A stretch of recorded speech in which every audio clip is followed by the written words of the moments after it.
In this video, you will learn how to copy a listing contract.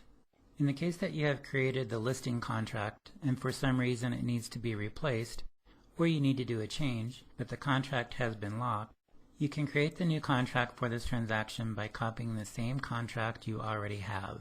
Then you can make changes because this new contract is not locked. Remember that this is a new contract and needs to be emailed again to your clients for their signature.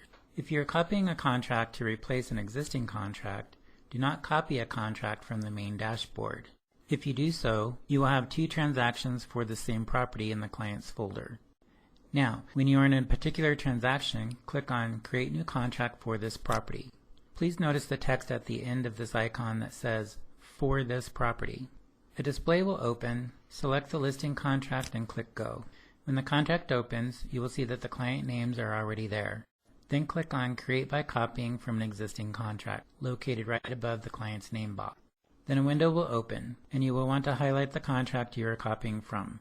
Then you will see a red banner that says Note, Input seller's name and click Save.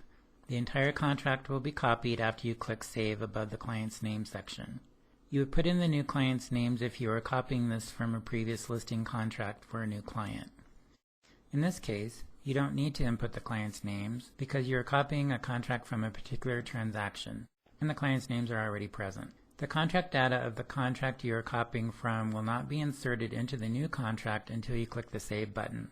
Now you will be able to make any changes to the contract other than the name or the address. Click Save and send the contract to your client for signatures.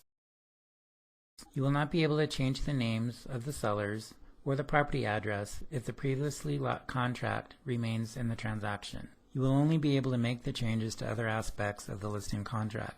If you need to change the seller name or anything about the address, you will need to either delete all the locked signed contracts of the transaction or create a new transaction for the correct sellers and the address.